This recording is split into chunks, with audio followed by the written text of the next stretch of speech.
So once we have the activities, then activities can also have resources and costs assigned to them. And resources are different to the colour codes which were shown, which of these are just responsibility codes. So in the library, in the resource library, we can have different resources, and these can be hierarchically arranged. So you can have parents and children and parents in this library. It greatly simplifies the list, and the folder level is also quite an important concept about skills.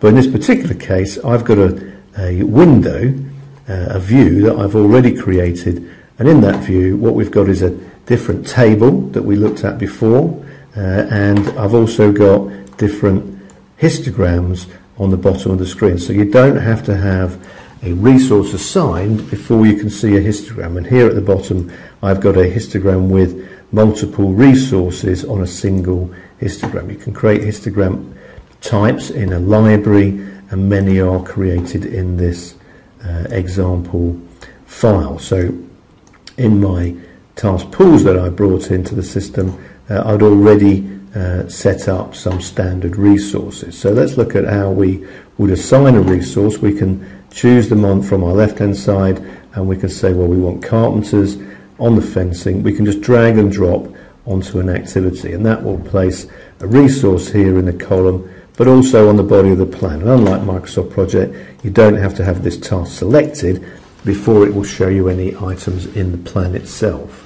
Anything that I print out will show me exactly what I've got on screen. But rather than just putting dragging an activity here, a resource here, we can also put a number. So I might need 3 resources, 3 carpenters to do the fencing. I don't need anybody to do the help with the demolition, but a couple of guys on the excavation, maybe one guy with this situation here. We need a couple people.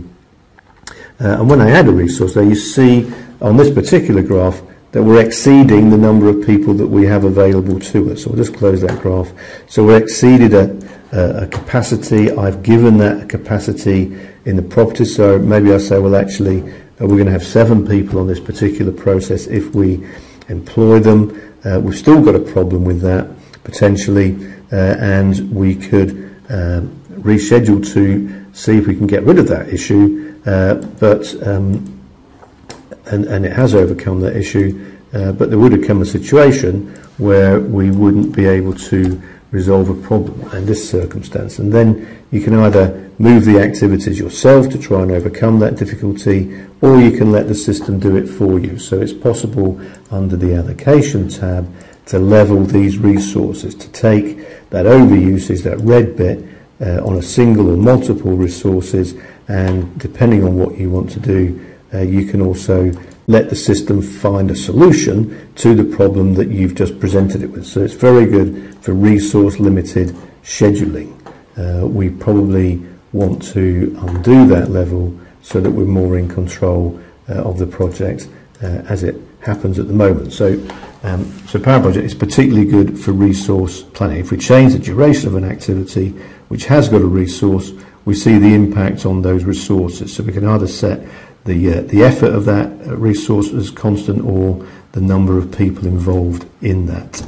And each activity, the duration can also be set by the rate of production. So the resources themselves can have a financial value, so we can go to our View tab, open another window, and that window contains the same activities that we had previously, but also it's got some histograms on the bottom. It's got a cost histogram, a cumulative curve of how we achieve the expenditure, and also in the bottom window a histogram showing us how much future monthly payments are likely to be. So this is our projection of income, and this labour amount has been calculated from the number of hours on this activity. So it takes longer, it takes more hours, the labour price increases. If I undo that, I could put a different amount for materials, so even though the labour price might increase, the materials won't. So Power Budget accommodates these multiple